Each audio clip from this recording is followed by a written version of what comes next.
Olá, é um prazer estar de volta nessa nossa conversa e é uma conversa dirigida, né, de certa forma, mas vocês têm toda a possibilidade de questionar, de criticar, de sugerir, porque eu, como velho professor, desisti de ser o dono da verdade.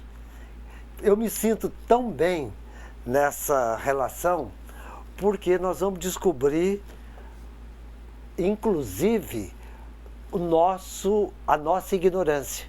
Né? Existe um pedagogo francês do século XVIII chamado Jacotot, J-A-Q-U-O-T, Jacotot. Ele dizia o mestre ignorante, que é mestre quem não sabe as coisas, né? E sabe dizer que não sabe. Então, isso pode ficar à vontade. Quando eu não souber, eu não vou falar mesmo. Vou dizer que não sei. Bem, vamos ao nosso objeto dessa segunda teleaula, né, que nós vimos na aula da manhã, mais cedo, que o escopo do Conselho Tutelar é o zelo pelo cumprimento dos direitos da criança e do adolescente. Mas para zelar, o conselheiro e a conselheira tutelar precisam conhecer esses direitos, entender o universo infanto-juvenil, atuar conforme a cultura e a diversidade das situações, informar-se dos dispositivos existentes para efetivar a proteção, cuidar da sua aplicação, caso houver violações, promovendo a prevenção e exercendo diligências. Então, a atuação da conselheira ou do conselheiro e do conselheiro tutelar também pressupõe que ele tenha estudado, porque às vezes as pessoas acham que ser conselheiro tutelar é como entrar na padaria, né, para dizer que tipo de pão está bom e que tipo de pão está fermentado. A professora Mônica, há pouco, me dizia que numa cidade, alguns candidatos lá do Ceará, né, estavam questionando a prova para conselheiro tutelar, dizendo, qualquer um pode exercer. Não, não é bem assim. É uma função pública, uma função da administração pública que pressupõe conhecimento. As resoluções do CONANDA, nós vamos mencionar algumas depois, elas falam dessa condição de ser conselheiro. O conselheiro tem que ser formado. Eu não gosto muito da palavra capacitado, porque parece que é incapaz, se torna capaz, mas é formado para exercer essas funções e precisa passar por um teste para ele próprio se dar conta do que sabe e do que não sabe, né? E é necessário que ele conheça os direitos, mas não só os direitos, mas o universo infanto-juvenil. O que é ser criança no mundo de hoje? A gente já vê a criança com o tablet, com o celular, né? Desde bebê. Então, é o que a gente chama a geração X, Y, geração Z, já foi superada pela nova geração, né, ômega, dessas crianças que já nascem no mundo digital. O mundo digital é um instrumento para você acessar o conhecimento. Então, o mundo digital não traz a resposta, ele é uma tecnologia fantástica para você acessar o conhecimento. Por isso que a formação da conselheira e do conselheiro tem que entender o universo infanto-juvenil nessa era digital, mas como pessoa em desenvolvimento. Então, esse universo, e na sua diversidade, como a professora Mônica muito bem salientou, desse universo infanto-juvenil. Ser criança numa tribo é muito diferente de ser criança em Miami. Então, nós estamos, não é? Muitas vezes uniformizando o mundo com as crianças de Miami. Criança de Miami tem uma inserção diferente, não é, no mundo que concentra a riqueza do mundo. Por quê? Por que os Estados Unidos são ricos? Porque eles tiram a riqueza do resto do mundo. Então, ser criança em Miami é muito diferente, não é, da ser criança numa favela. Então, esse universo infanto-juvenil. Ser criança negra é muito diferente de ser uma criança branca. Ser uma criança com opção sexual LGBT é muito diferente de um adolescente que não tem essa opção. E é necessário também que as conselheiras e os conselheiros conheçam as possibilidades desse desenvolvimento.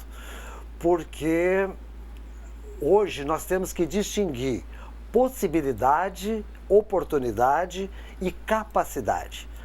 O Estado tem que garantir oportunidade para o desenvolvimento das capacidades.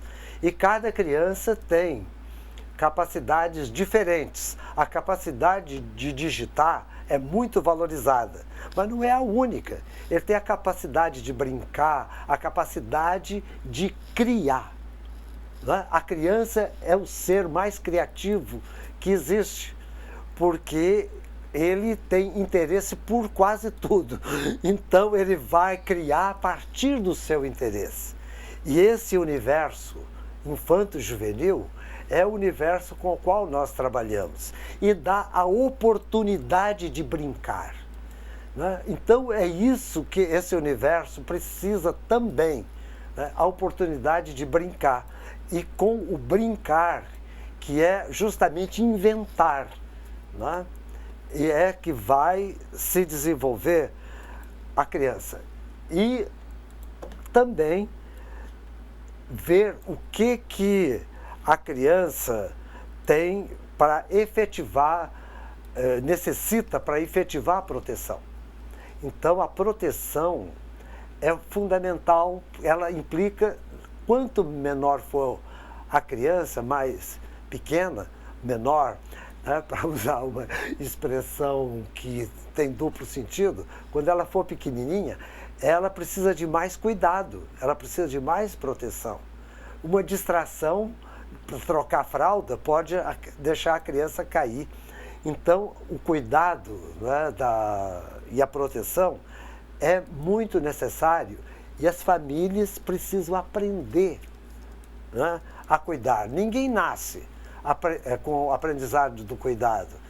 E nessa era digital é preciso ter cuidado também com os acessos, com os conteúdos, conversar com a criança, ouvir a criança. E essa voz, principalmente em caso de violência, ela é fundamental. Então, nós temos que olhar a diversidade dos conselhos tutelares. Em cada município, em cada região administrativa do Distrito Federal, haverá, no mínimo, um conselho tutelar, como órgão integrante da administração pública local, composto de 5 membros escolhidos pela população local para mandato de 4 anos, permitida uma recondução mediante novo processo de escolha. E o que me chama a atenção no Estatuto da Criança e Adolescente é que o Conselho Tutelar é um serviço público relevante, regulado por lei municipal. E o exercício efetivo da função de conselheiro ou conselheira constitui serviço público relevante, estabelecendo para os conselheiros, a lei fala só no masculino, mas a gente sabe que conselheiros e conselheiras, a presunção de idoneidade moral, conforme o artigo 135 do Estatuto da Criança e do Adolescente. Assim, para exercer suas funções, os conselheiros e conselheiras devem ter idoneidade moral reconhecida, idade superior a 21 anos, residir no município. E, segundo o artigo 140, são impedidos de servir no mesmo conselho marido e mulher, ascendentes e descendentes, sogro e genro ou nora, sogra também, né? Então, irmãos, cunhados, durante o cunhadio, tio e sobrinho, padrasto ou madrasta e enteado. E foi criada pela Lei 11.622, o dia de 18 de o conselheiro tutelar, a lei, né, que é de dezembro, estabeleceu o dia 18 de novembro, né, para o dia do conselheiro tutelar. Mas o dia do conselheiro tutelar é todo dia, né? É todo dia. Então, aí que é importante, né, exercer a sua função. Professor, eu queria só aqui contribuir no sentido, né, de que a gente lembre que essa questão da recondução do Conselho Tutelar, a partir agora de 2019, com a normativa que é a 13.824, Sim. Ela passa a ter uma recondução ilimitada para os novos processos, né? Muito obrigado pela... Que traz esse diferencial, inclusive, que modifica o Estatuto da Criança e do Adolescente nesse sentido, né? Uhum. É que quando a gente produziu o material, a gente não tinha nem mente não tinha olhado que isso iria acontecer, embora seja atualizadíssima. Ela é de maio de 2019, agora, recente, né? Exatamente. A condução dos processos. Mas as leis municipais têm que se adequar. Exatamente. Né? Uhum. Porque a lei federal tem predominância sobre a lei municipal. Exatamente. Bom, mas eu vou esperar esse slide seguinte, porque é importante chamar a atenção do que o Conselho Tutelar não é. Eles não são entidades, não são órgãos ou programas de prestação de serviços, centros de atendimento, os quais estão previstos tanto no Estatuto como no sistema de saúde, assistência, educação, segurança, judiciário, que deve formar a rede de atenção. Porque ele é um serviço público relevante, mas não é um centro de atendimento, né? Nem um centro de aconselhamento. E não é para fazer tratamento, não é para fazer cura gay ou qualquer outro tipo de cura no Conselho Tutelar. É para prestar, exercer as atribuições previstas, né, no artigo 106, 131, depois nós vamos analisar essas atribuições. Mas muitas vezes as pessoas entendem que entrou no Conselho Tutelar, vai resolver o problema da criança.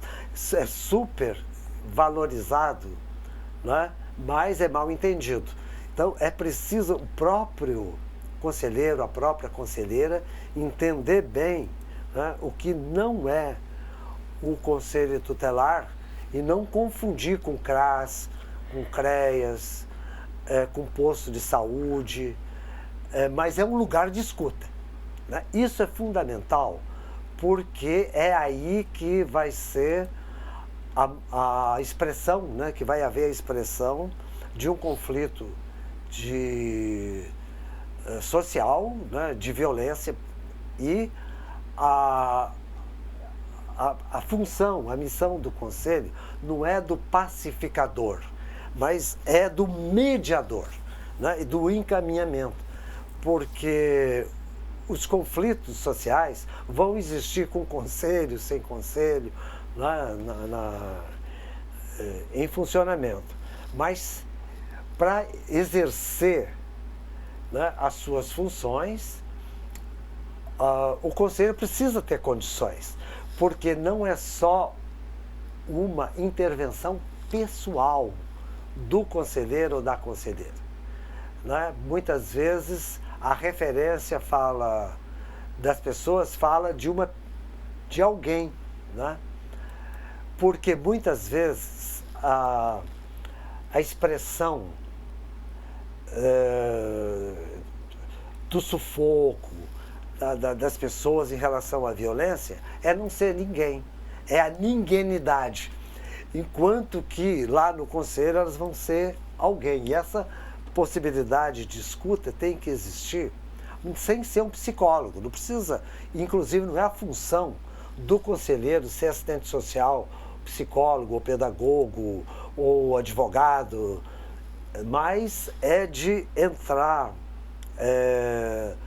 na escuta daquilo que está causando a demanda. Né? Qual é a demanda que as pessoas levam ao conselheiro? Mas a conselheira precisa ter condições objetivas de trabalho, com infraestrutura adequada, orçamento para o seu funcionamento. Não custa caro o funcionamento de um conselho tutelar. Formação continuada, conforme o disposto nas leis municipais, segundo o parágrafo único do artigo 134 do Estatuto. E, apesar de iniciativas de vários governos de equipar os conselhos com sede, equipamento de informática, veículos, a estrutura ainda é deficiente. Na pesquisa que nós fizemos em 2018, junto a em torno de 1.000 conselheiras e conselheiros tutelares, mostra que já existe sede, na maioria, ou sala ou sede, né? Na maioria dos conselhos. Mas eu trouxe aqui uma foto, o pessoal de Presidente Figueiredo, se estiver me ouvindo, pode dizer o que melhorou na situação desse conselho que está em Pandareco, né? E a notícia é a seguinte: Presidente Figueiredo faz festa de virada do ano, mas deixa conselho tutelar fechar. A população de Presidente Figueiredo está sem assistência do serviço do Conselho Tutelar desde o Natal de 2017, a notícia é de 2018. A sede do Conselho foi arrombada, os ladrões fizeram uma limpa no imóvel, além de computadores, telefones, impressoras, até um carro que estava parado por falta de manutenção, foi levado pelos bandidos. Essa é a notícia do jornal. Os conselheiros alegaram que já estava difícil trabalhar sem estrutura. Ficou pior com o arrombamento, o que motivou o fechamento da sede do Conselho Tutelar. O prédio está caindo aos pedaços e necessita com urgência de reforma. Então, as prefeituras têm que garantir as condições. Não precisa ser um hotel de luxo, mas precisa ser um lugar bonito, um lugar acolhedor, um lugar com condições de funcionamento, né? Precisa ter o acesso ao CIPIA, precisa ter veículo, né, para o trabalho e principalmente meios de comunicação com a rede, né? Então aí vamos ouvir vocês depois sobre essas condições que vocês têm e o que precisa ser feito, né? É assim, né? Essa foto do veículo aqui é Conselho Tutelar de Porto União. Então, né, os governos, principalmente o governo anterior, a Michel Temer, fez um esforço muito grande para equipar os conselhos tutelares do governo do Lula, da Dilma e do próprio Fernando Henrique, né? Foram governos que deram um avanço nesse sentido. O outro é de Guabiruba, né? Com o espaço, né? Uma mesa, cadeiras mais ou menos confortáveis para o funcionamento. o Conselho Tutelar deve ter condições de funcionamento. Né? Pode passar o slide para a gente, o diapositivo. Né? Que isso é orçamento, pessoal de apoio. E, né, a lei orçamentária anual, orçamento de 2019, né, aqui tem, nesse orçamento aqui, do total de 940 milhões, 249 foram para a Secretaria Municipal de Educação, de Boa Sorte, e de 190 para a Fundação de Saúde. Então, a educação e saúde devem ser prioridades do município, mas também ter pessoal. Eu não pude colocar foto de pessoal de conselheiro tutelar, porque é proibido. Assim eu tirei uma foto formal, mas no conselheiro tutelar deve ter pessoal também digno, né, de atendimento.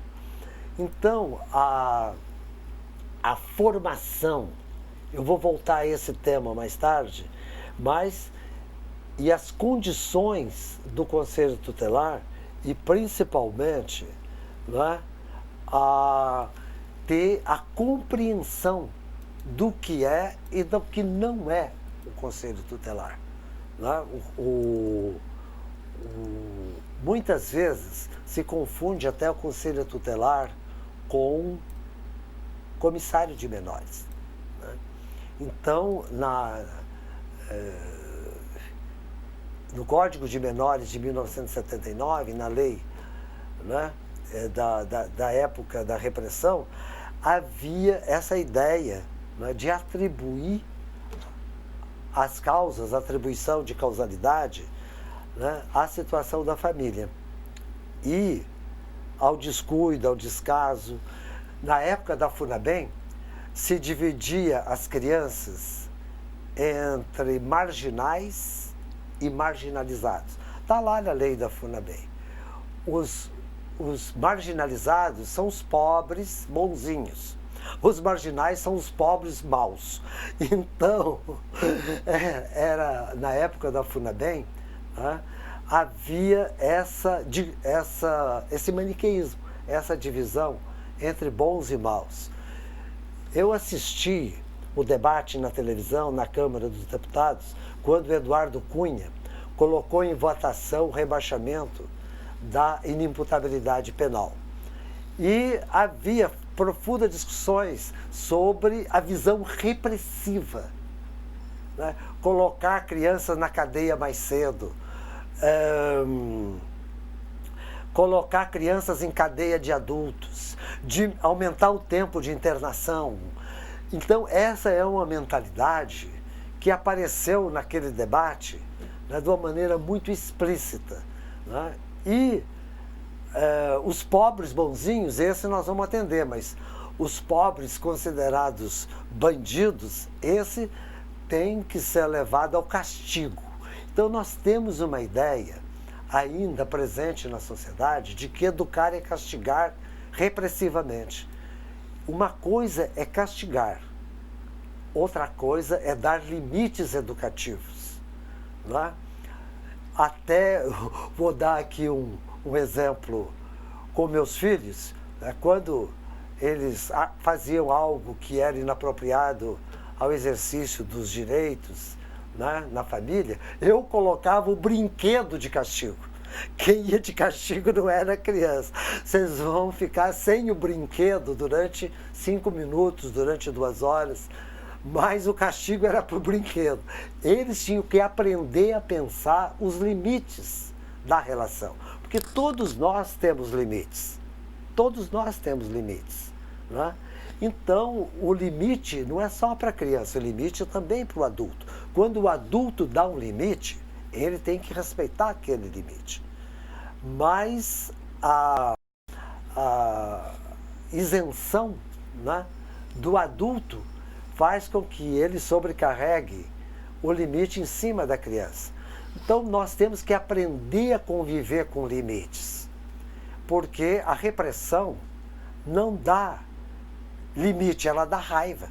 Então, o que é necessário fazer é construir o limite consciente, explicado para a criança e para a família.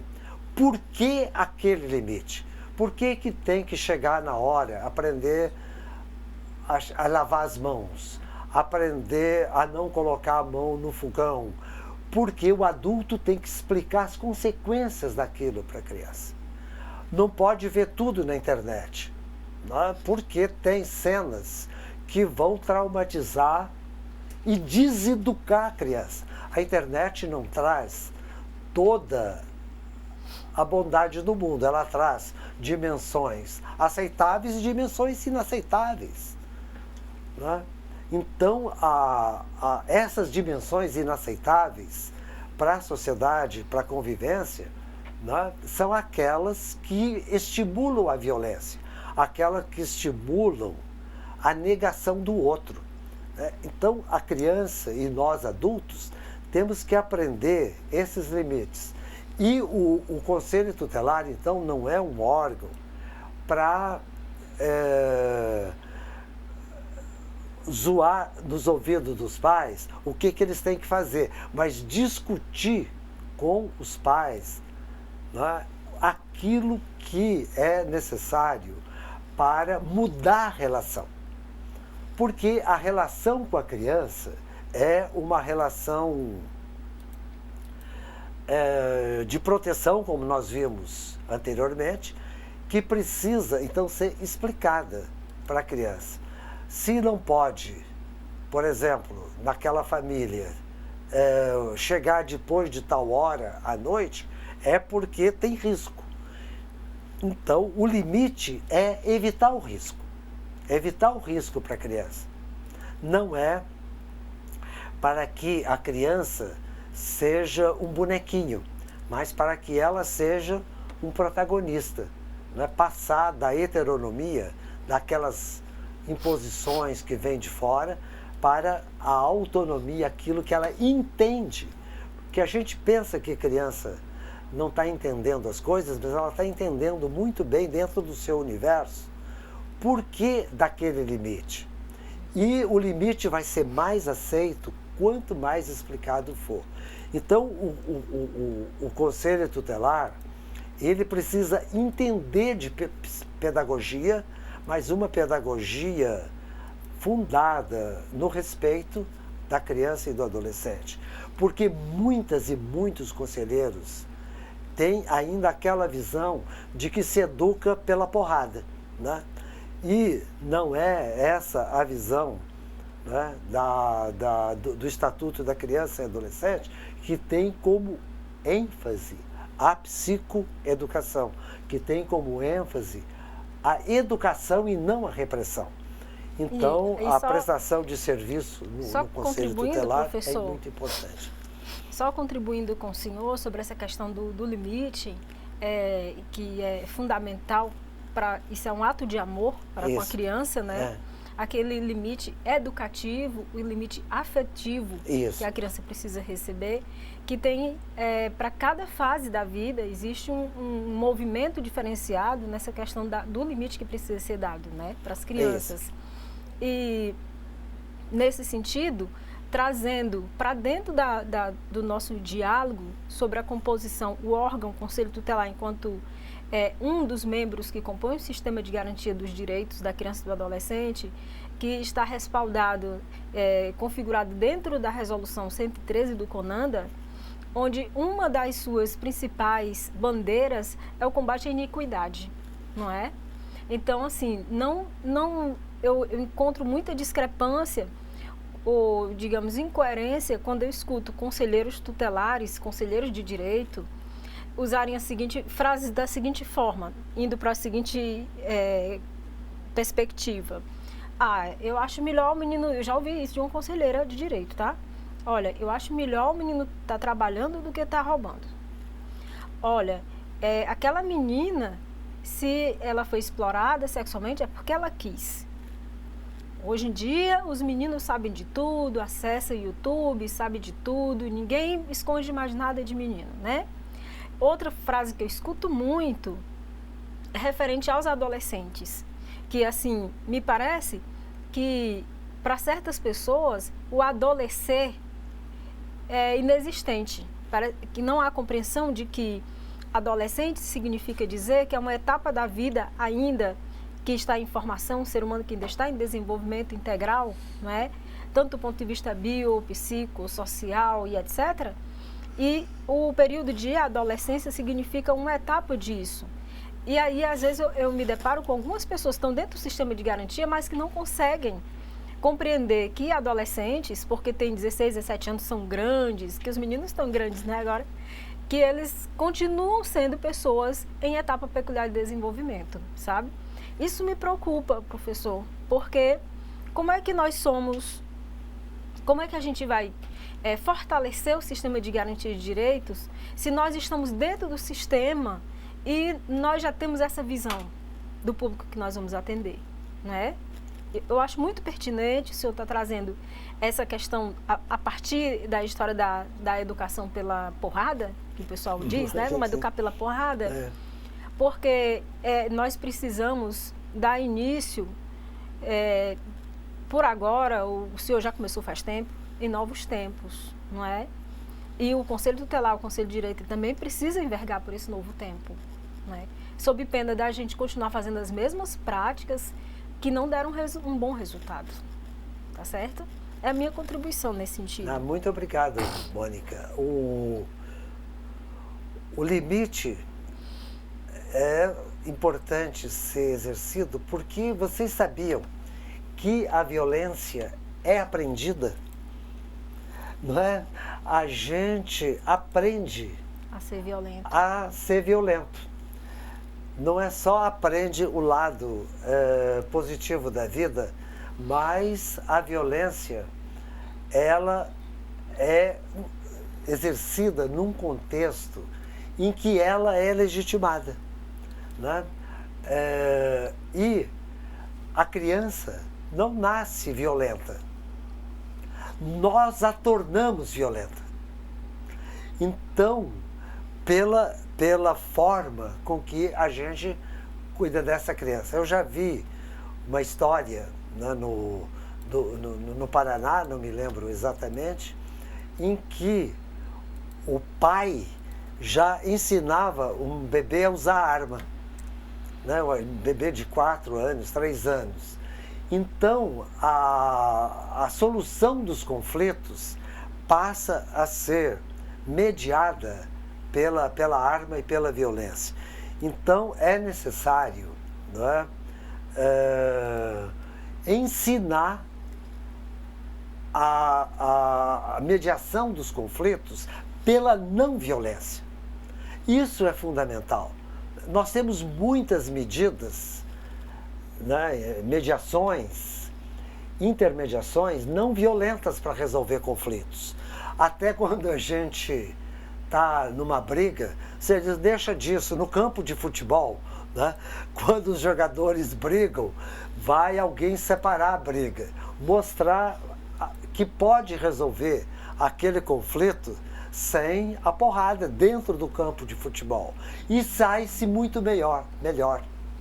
Né? O jogo continua mais bonito, né, com uma saída não violenta. Quanto mais violência no campo de futebol a gente presenciar, mais formas de estímulo à própria violência. Então é necessário, né, buscar que os jogadores aceitem a mediação do juiz. Essa é uma forma não violenta de resolver conflitos. Uma briga no recreio da escola, né, ela pode ser mediada por fazer uma roda de conversa para explicar, né, o que está acontecendo. Se a pessoa estiver muito emocionada, muito envolvida, porque todos nós somos seres racionais, emotivos ao mesmo tempo, vamos esperar um pouco, esfriar, né, a emoção para começar a conversar. porque sobre o ímpeto da emoção a gente tem mais tendência, né, a esquecer as razões. Né? Quando, né, a polícia aborda um adolescente, né, ela é errada quando começa já a fazer o baculejo violento, dando chute na canela dos adolescentes. Mas é preciso conversar com os adolescentes para ver a situação. Então, há muitas formas não violentas, né, de dar limite. O Gandhi, não sei se já ouviram falar, Mahatma Gandhi na Índia, né, que é o fundador da República Indiana Moderna, ele tem muitos livros sobre a não violência e enfrentou o Império Britânico com a não violência. Foi morto, assassinado por um fanático, mas a não violência foi a norma, né, do Gandhi, olhando de frente para os conflitos, né, olhando de frente à dominação britânica na Índia, né, e desenvolvendo a sociedade a partir da cultura. Vocês já perceberam que na bandeira da Índia está uma roda de fiar? É porque, né, o tecido indiano era proibido pelos ingleses, como proibiram aqui, né, no Brasil e durante o Império. E lá, né, a roda era para mostrar que a Índia podia e produz ainda belos tecidos como uma forma de resistência.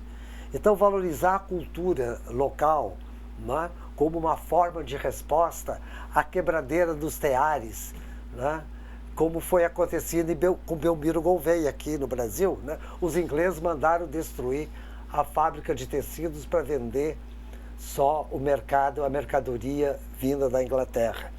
E o Gandhi colocou justamente essa forma de resistência, e que não violenta.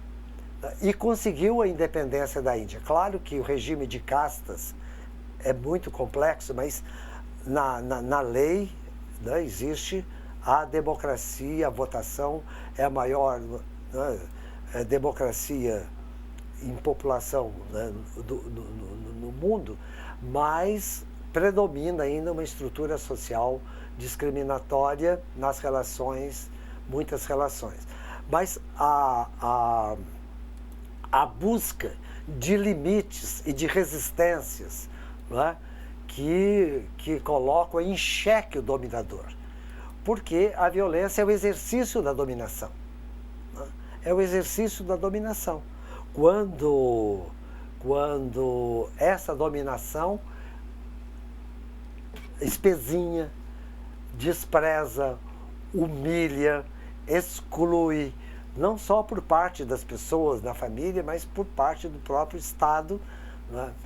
Eu fiz uma pesquisa com uma estudante de mestrado, a Ingrid Quintão, sobre usuários de droga que vivem na rua.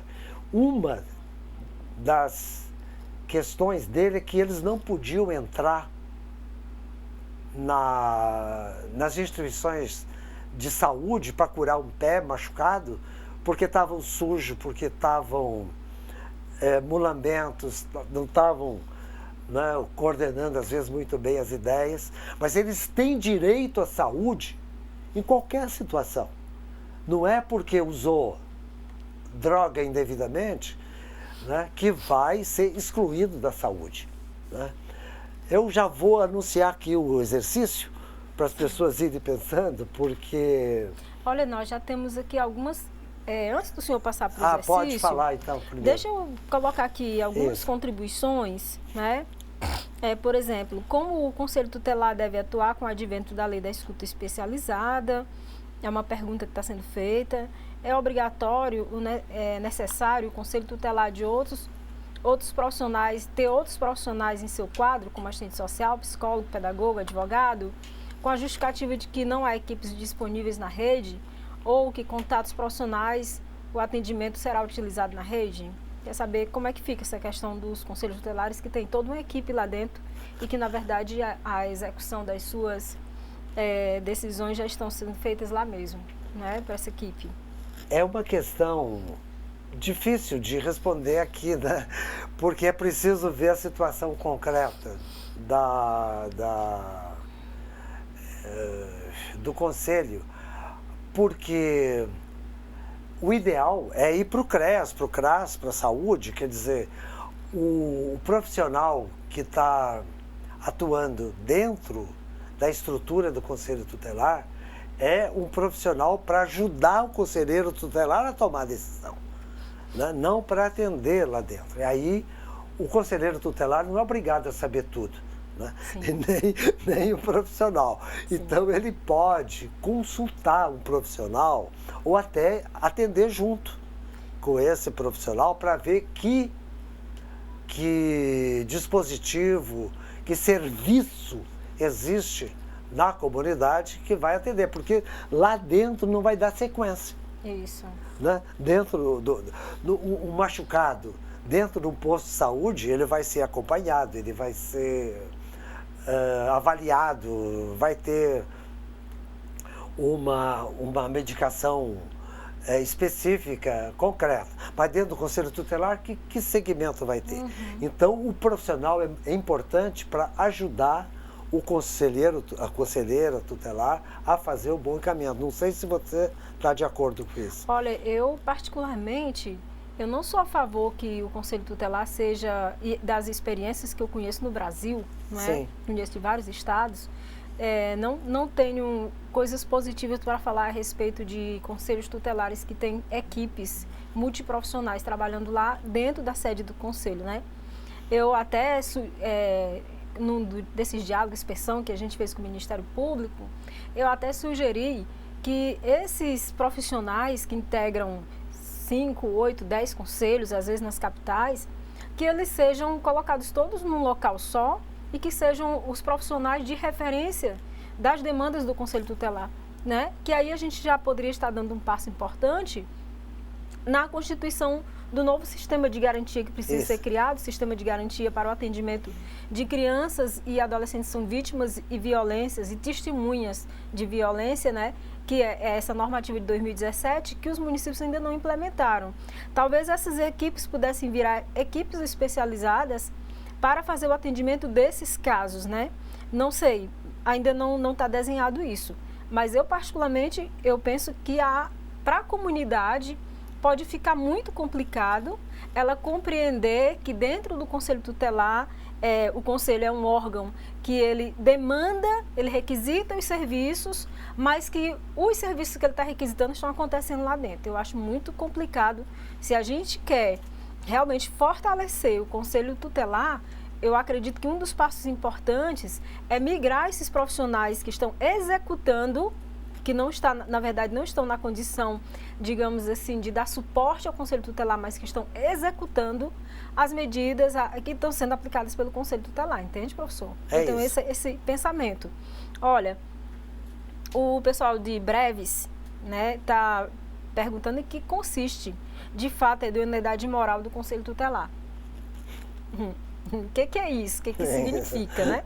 E aí, antes da gente, o senhor passar para a tarefa, quero mandar um abraço aqui pro pessoal de Campos Breves, pedir um abraço, Caxias do Maranhão, Ananindeua, tá bom? Vai lá, professor.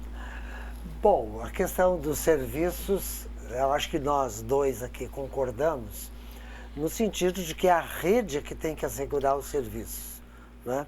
E eu vou voltar a falar de redes com vocês. E quanto à idoneidade moral, é uma expressão de valores, né? O Piaget, que é um grande psicólogo, ele fala da formação dos valores morais na criança, que é aprender a distinguir o que é bom, o que é mal. A gente começa com essa dicotomia, porque há muitas nuances entre o que é bom e o que é mal. Mas nós sempre contamos as histórias para a criança, né, dizendo que tem o lado mal, que tem o lado bom. As novelas da Globo e outras também mostram o lado mau, o lado bom, e elas ajudam a formar esses valores. E a referência do adulto para a criança é muito importante. Agora, em primeiro lugar, a sociedade também estabelece limites e valores. Os valores são expressões de referências para a convivência humana. E os direitos humanos, na Declaração Universal dos Direitos Humanos, são uma referência. As pessoas antes da Declaração dos Direitos se fiavam muito na religião, né? Era a religião que dava a formação de valores. Hoje, na sociedade moderna, os direitos humanos são o fundamento dos valores para a convivência da sociedade. E esses valores, então, estabelecem uma consciência do respeito. Porque o respeito é ter consciência do outro ter o mesmo direito que eu. Então, a idoneidade moral é, em primeiro lugar, estabelecer esses valores compartilhados na sociedade. Segundo lugar, respeitar a lei, respeitar os direitos humanos e exercê-los na sua vida. Porque não adianta pregar para os outros, né? Então, a idoneidade Perfeito. Moral é faço o que eu digo e não faço o que eu faço, né? Efetivar esses valores. Se eu não quero apanhar, eu não posso bater. Se eu não quero ser violentado, eu não quero que violentem. Então, é um compartilhamento de respeitos. Respeito à vida, né? Respeito à convivência, respeito ao desenvolvimento, respeito à integridade, que o conselheiro precisa ter. O conselheiro tem que ser o ser mais respeitoso dos agentes públicos, porque ele vai trabalhar o respeito, que é essa consciência do outro. Idoneidade moral está ligada, então, né, à construção dos valores, dos direitos humanos e do respeito ao outro. Ótimo, bom, excelente. Posso tarefa? falar do exercício, depois Sim, você pode complementar. Sim, não, perfeito. Pode passar aqui, então, esse exercício, as decisões, né, fazem parte das atribuições, então, do Conselho Tutelar. Agir somente a partir das decisões do juiz da vara da infância, julgar ações a partir de denúncias recebidas, atuar sem restrições para a defesa do direito da criança e do adolescente, subordinar-se ao secretário responsável pelo Conselho, aplicar medidas de proteção por decisão do próprio Conselho Tutelar. Então, quando vocês analisarem essas 5 alternativas, justifiquem, né? Porque aí está ligado ao que nós vimos anteriormente sobre a autonomia, sobre a função não jurisdicional, a liberdade total do Conselho, a subordinação. Então, estou discutindo um tema com vocês que interfere no dia a dia. Quando a Thelma, a Rose pediram para fazer esse módulo, elas insistiram muito para eu olhar a partir da prática. Porque a prática vai ensinando, né, muitas coisas que a gente não vê de imediato na teoria. Então, aprender a tomar decisão com as condições existentes. Porque a decisão não é um ato arbitrário. A decisão do Conselho é um aprendizado que vai sendo feito principalmente na construção de decisões coletivas, né? Então a gente volta daqui a pouco. para ver como vocês veem essa relação do Conselho com as suas condições e com a cultura, né, dos direitos humanos e dos valores. Ok. Tá bom, Até daqui obrigado. a pouco.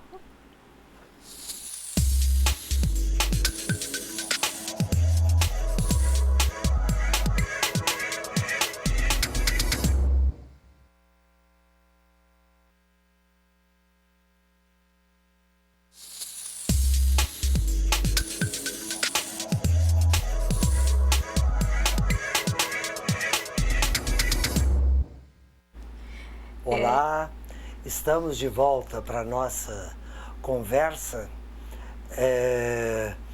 e estou gostando da participação. Todos os polos estão enviando questões, estão propondo, estão pensando junto. O filósofo Edgar Morin, que propôs a teoria da complexidade, ele diz de uma maneira muito simples, né, a origem da palavra complexidade, que é plexus, é dobrar, é tecer, com é junto. Então a complexidade é tecer junto. Então quando nós estamos aqui conversando sobre o Conselho Tutelar, nós estamos tecendo junto essa complexidade. Então, não é uma resposta única, porque o que vai tornar bonita a nossa conversa é essa rede, né, tecida junto. Né? A colcha de retalho não é algo simples de fazer. É preciso ter uma lógica, é preciso ter o desenho, é preciso combinar as cores, é preciso de criatividade. E nós estamos tecendo aqui, né, essa colcha que não é de retalho, é uma colcha de propostas, uma colcha, né, de reflexões. A Mônica, então, me ajudou aqui a coletar essas questões que vocês estão fazendo, né? Ela vai expressar aqui o que encontramos assim de destaque nas suas questões. Então, muitas, quando se trata aqui da questão do Conselho Tutelar, muitas perguntas, né, professor? Bem importante, bem interessantes. Mas aí eu queria responder também aos nossos internautas que estão acompanhando aqui pelo YouTube, tá certo? Tá. Porque tem algumas falas aqui muito importantes que a gente não pode deixar passar. Por exemplo, tem uma fala aqui que diz que a democracia não pode virar uma doutrinação, o que estava acontecendo ultimamente. Também fala o seguinte, que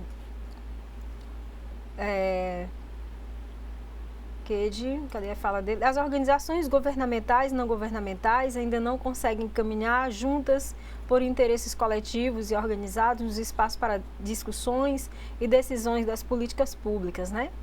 Como fortalecer e garantir direitos de sujeitos que barganham o seu próprio direito. Então, ainda tem muita coisa aqui que está sendo colocada ainda do dado temático sobre a questão do Estado. E tem uma fala também aqui da Karina, que eu não encontrei agora, mas já tinha encontrado, onde ela questiona, professor, que o Estado laico não quer necessariamente dizer que é um Estado ateu, sabe? Que eu acho que a gente tem que atender a essa demanda da Karina, né? Mas vamos fazer o seguinte, deixa eu entrar aqui com o bloco e aí depois eu posso entrar nessa questão, pode ser? Pode. Porque são muitas questões aqui, estou vendo o pessoal bonitinho. Olha, aqui obrigado sentado, pela participação. Olha, o pessoal de Imperatriz pediu um abraço para todo mundo, mil beijos para todo mundo. Vocês são nossos queridos e queridas, aguerridas, aguerridos. Muito obrigada por estarem aqui resistindo. A gente viu que teve gente aqui que não teve apoio dos municípios para estar participando, mas mesmo assim tá, sabe, assim, se entregando. Isso é muito legal de ver, tá? Olha, professor, de cara, a maioria respondeu a questão tá? A resposta aqui, de quase todos, a resposta é. E na questão do desenvolvimento, por exemplo, respondeu porque ter suas atribuições, os conselhos tutelares têm autonomia de atender, encaminhar, requisitar, propor medidas de proteção, agindo como ponte para as demais demandas, né?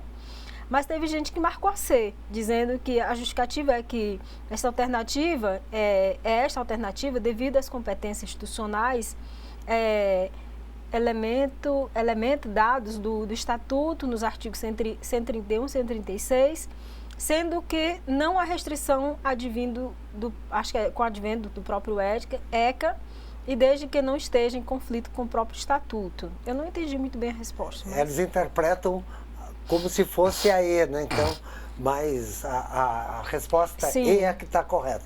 Aí tem vários que responderam que dizem, por exemplo, pessoal lá esse pessoal da Barra do Corda, viu? Não deixa passar é todo tempo assim, ó. Aplicar medidas de proteção por decisão do próprio Conselho Tutelar, por ser um órgão autônomo, né? Que não precisa de decisão judicial. O pessoal lá da Zona Leste de Manaus, né? Está dizendo que os conselheiros estão preparados para resolver situações que estejam dentro de suas atribuições. A resposta é também, né? O pessoal aqui do leste do Manaus disse que o artigo 136 está respaldado, por isso que disse... ainda tem gente aqui respondendo as questões passadas, referente à questão das sociedades tribais.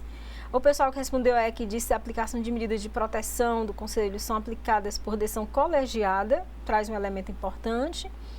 O grupo aqui de Imperatriz disse que marcou C, atuar sem restrições para a defesa dos direitos da criança e do adolescente, porque o Conselho é um órgão autônomo. O senhor explica aí essa questão da autonomia, como essa questão de não ter restrição, né? E o que mais? Tanto a C quanto a E estão corretas, está dizendo aqui a Tatiana e a Denise estão falando não, que a C e a E estão corretas. A alternativa E. Pois as decisões do Conselho Tutelar somente poderá ser vista pela autoridade judiciária e está se posicionando em relação ao artigo específico que trata dessa temática. Bom, é isso. Então, vamos ver aí o que o professor Vicente vai responder. O pessoal aqui colocou... o pessoal marcou a C, porque assegurar a proteção, bem como a autonomia e o protagonismo de crianças e adolescentes, zelando pelos seus direitos. E disse que para isso não é para ter restrição, né? É bom dar uma olhadinha. Pessoal de Santarém, beijo. São João dos Patos, Barra do Corda e toda uma imensidão de gente aqui respondendo. Bonito de ver, tá? Vamos lá, professor. Mais uma vez, obrigado pela participação. Quando eu fiz a pegadinha aí sem restrições, é porque o Conselho Tutelar está atrelado à legislação. Isso, o Estatuto da Criança e do Adolescente, é muito explícito, né, ao dizer isso. Então, ele tem restrições, sim. Tem as restrições da lei, tem as restrições da própria condição, né, de funcionamento. Por isso que as decisões têm que ser justificadas. E uma das restrições é justamente ter justificativa, que o Conselho Tutelar não é arbitrário, né, não é um arbitrário. Bem, mas passando a questão que a democracia, a doutrinação, essa é uma visão equivocada da democracia. A democracia, pelo contrário, ela permite a divergência. Quando nós estamos no Estado democrático, você pode levantar a sua voz, ter voz para dizer, eu discordo, professor. E isso é a maior conquista da democracia, né? É você explicitar a divergência. E a divergência está na sociedade. No Brasil, hoje, existem em torno de 32 partidos políticos. Não sei se já inventaram mais um, mas está representado no Congresso Nacional a quantidade de 32. Então, cada um tem a sua proposta. Então, a discussão no parlamento reflete a discussão da sociedade, né, as divergências. Agora, existe o voto da maioria. Tem um autor francês, né, do século XVIII, que é o chamado Tocqueville, né, Tocqueville.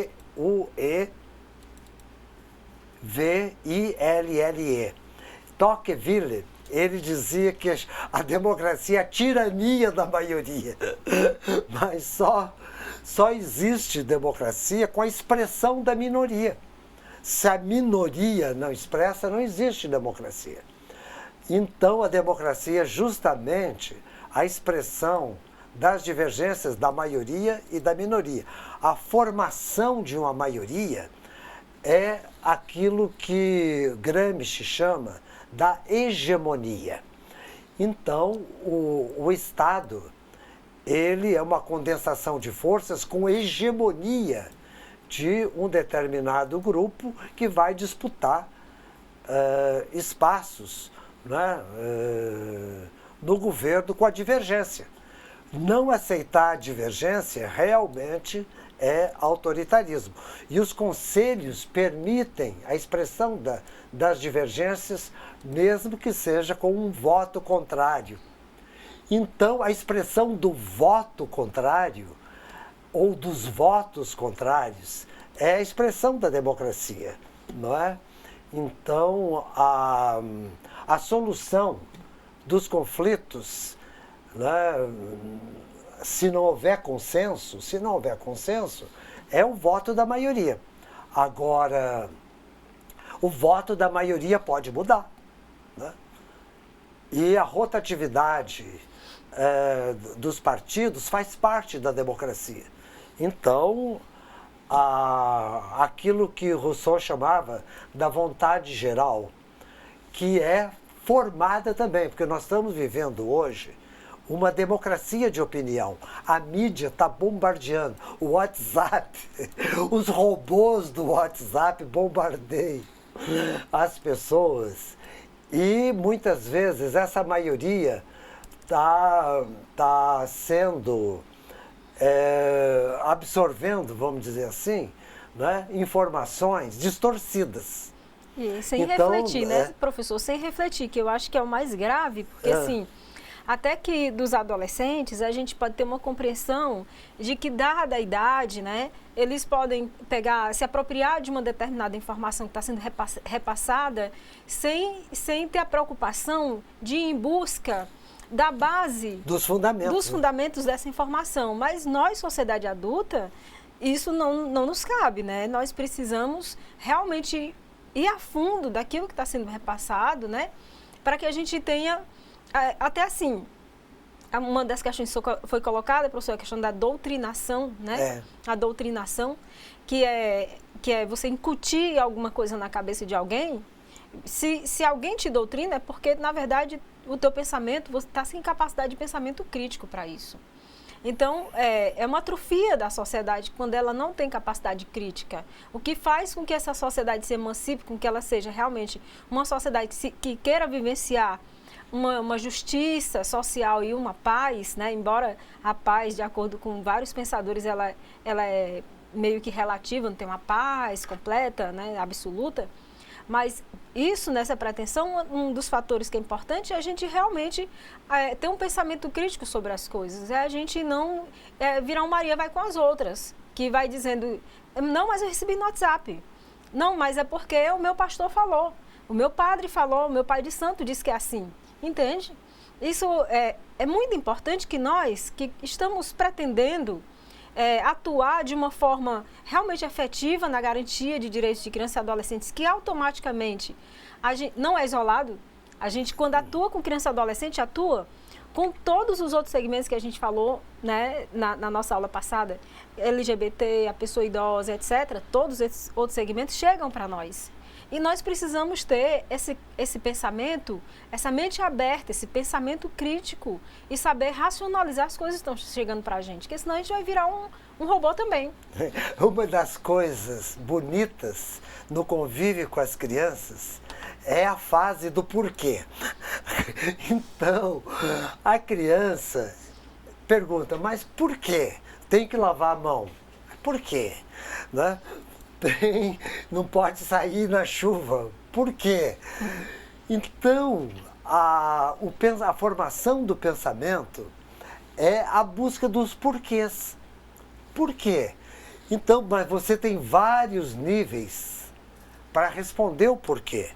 Né?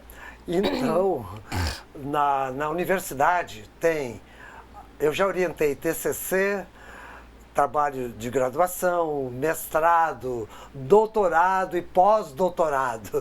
Então a gente vai aprofundando o porquê. Né?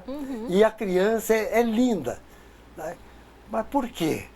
Então eu acho que a criança nos ensina a democracia. Porque a doutrinação é quando não tem porquê. Mas se você coloca a abertura ao porquê, você está se abrindo para a democracia. Né? Então, por que acontece isso? Por que tem que chegar na hora? Por que não pode pôr a mão no fogo? Por que isso é bom, isso é ruim? Perfeito. Essa é a grande questão que está na história das bruxas, né, e das fadas. A fada é sempre boazinha, é a princesa. E ela veste branco. E veste branco. E a bruxa é da classe popular, é a que tem a vassoura. Então... E veste preto. Quem está do lado errado é o povo, quem está do lado certo é o rei. Então, a história de fada e bruxa, ela já doutrina, né? Ensina o que é bom e o que é mal. E o que é lado bom, o que é lado mal. Então, nós precisamos, né, fundamentar as nossas reflexões. E, justamente, a doutrinação tem resposta única para tudo, ou resposta para tudo. Né? E isso, né, é complicado quando você quer impor aquilo como pensamento único. Né? Então, a democracia ela acaba com o pensamento único, seja de esquerda, seja de direita. Né? O pensamento único é o que doutrina. Né? Então, quantas inquisições houve na humanidade porque queria impor o pensamento único. A Inquisição, por exemplo, dizer que a Terra é plana, isso já foi destruído há séculos. Né? Galileu respondeu um processo porque defendia que a Terra é redonda. Sim. Por quê? Porque era doutrinação. A doutrinação de que a Terra é plana, isso é uma doutrina que não admite questionamento. Então, nós estamos numa sociedade, né, que se você quiser dizer que a Terra é plana, você pode dizer, mas você tem que provar. Você tem que dizer que a Terra é redonda, você pode dizer, mas tem que provar. Então, a democracia ela permite uma infinidade de argumentos. Né? É aquilo que Habermas chamava a sociedade democrática do argumento. Você pode argumentar a favor, pode argumentar contra. E qual é o argumento que vai convencer melhor? Nós, cientistas, que eu sou cientista social, buscamos, não é, fundamentar nossas afirmações em argumentos, não é, que é a justificação daquilo com provas materiais, com provas objetivas, enquanto que a doutrinação tem o argumento da autoridade. Porque fulano falou... Está falado. Está falado. Ninguém discute. Então, a democracia ela é contra a doutrinação, porque ela não está baseada no argumento de quem falou, mas está baseada nas provas, nas contestações, na contraprova, não é? Até os romanos, já nos processos.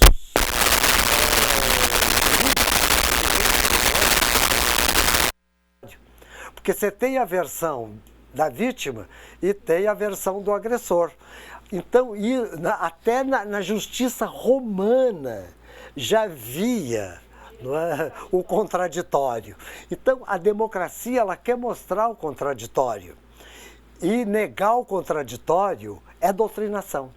Então, a expressão, não é, de uma opinião, ela não pode ser baseada no argumento da autoridade, não é? No argumento do falou, está falado, mas justamente na discussão argumentativa. Né? E não há resposta única para nada no mundo. Na ciência, por exemplo, tem teses que defendem que o ovo frito faz mal, tem que defende que o ovo frito faz bem. Agora saiu uma pesquisa dizendo que 2 doses de café fazem bem. Outras pesquisas mostram que o café não deixa dormir e faz mal.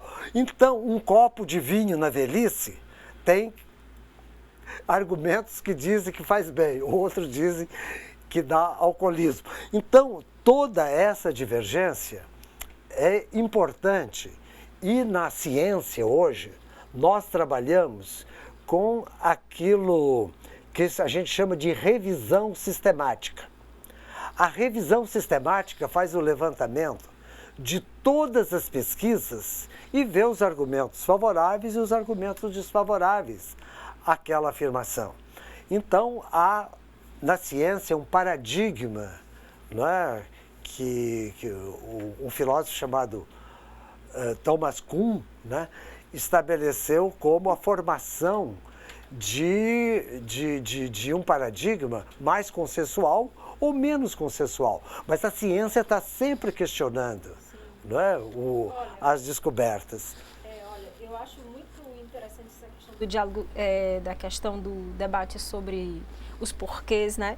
Tem um filme muito interessante que é Kirikou e a Feiticeira Karabá, que é muito relevante. Acho que é muito importante nós que atuamos com a política de criança e adolescente assistir Kirikou, né? Vai ver o Kirikou pequenininho correndo e perguntando um monte de porquês, enfim, muito bom. Ver a criança perguntar. Mas aqui, olha, professor, o pessoal de Bacabal, Maranhão, aliás, tem um monte de gente pedindo beijos e abraços para o pessoal aqui, disse, não pode esquecer, o pessoal de Caxias, um beijo, um abraço, tá pedindo beijo e abraço, que coisa legal, o pessoal afetuoso, não é? Mas o pessoal aqui de Bacabal tá dizendo assim, o pessoal de Maués está pedindo para mandar um forte abraço para Maués, um forte abraço para todo mundo. Muito obrigado, e para vocês também. O Conselho Tutelar aplica as medidas protetivas à criança e adolescente sempre que seus direitos estiverem sofrendo ameaça ou violação, ou que já foram violados.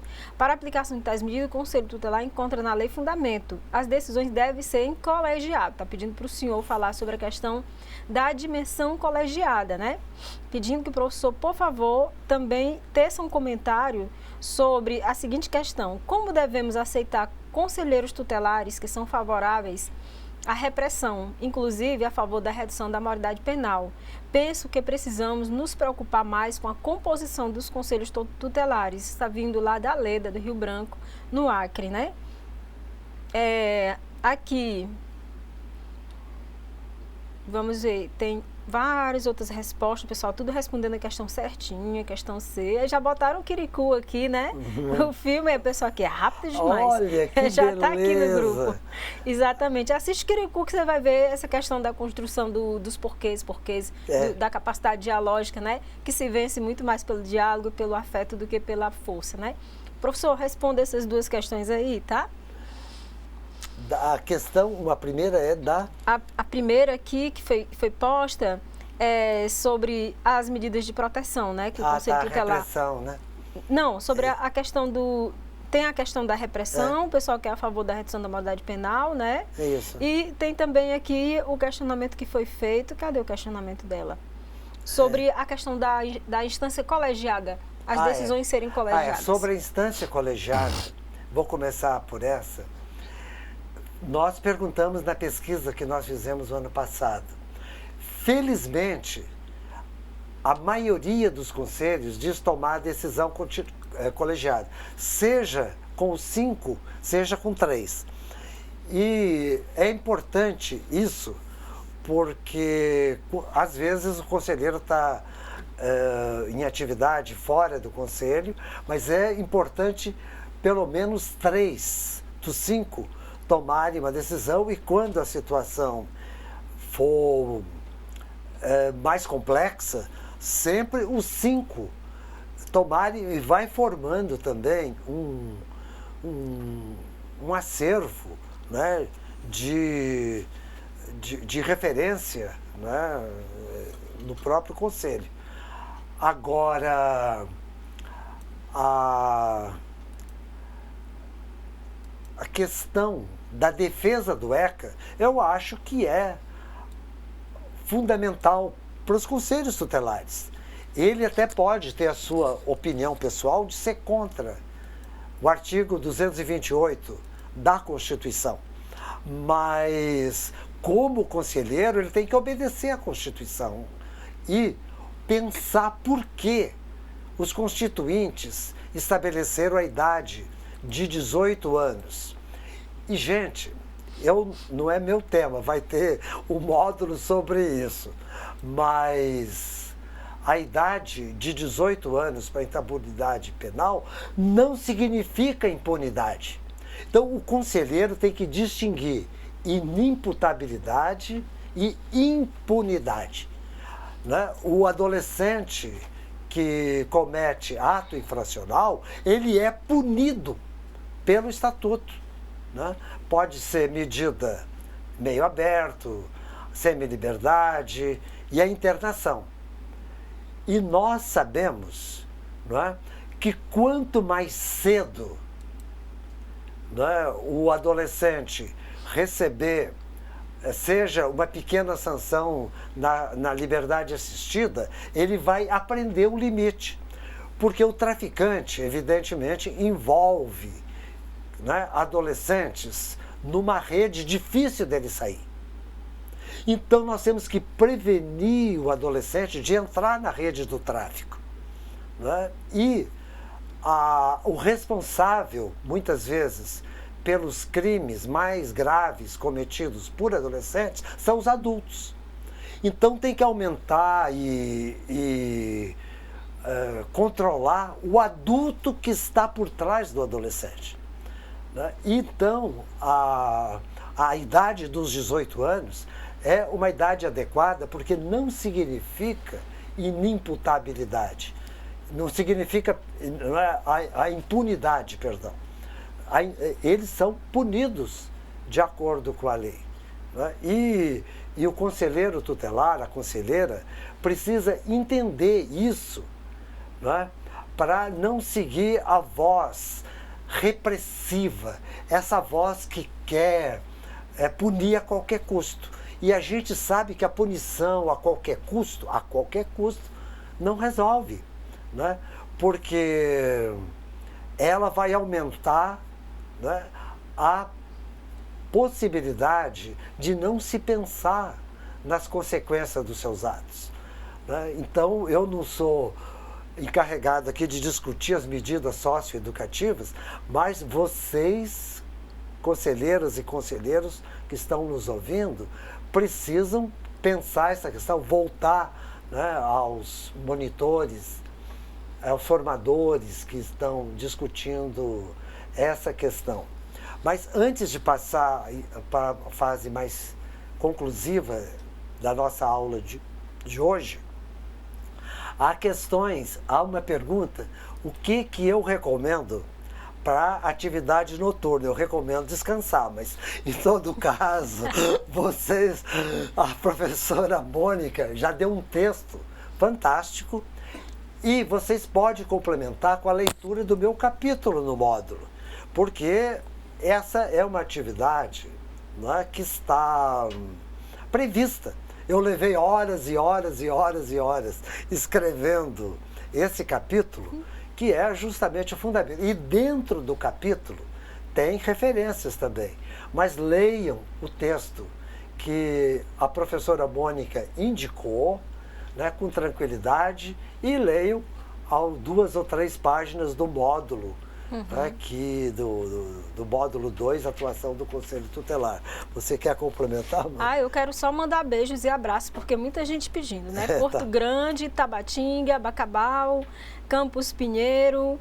À medida que o pessoal vai colocando... Mas olha, eu queria que todas e todos se sentissem abraçados e beijados e receba muito nosso afeto, nosso carinho. Considerados, exatamente. Né? Porque a opinião de vocês... A gente quer reforçar... é tudo de bom nesse curso. A gente quer reforçar o nosso encontro amanhã, a gente vai aprofundar as questões, né? Até lá, um bom descanso e um bom estudo, tá bom? Até lá.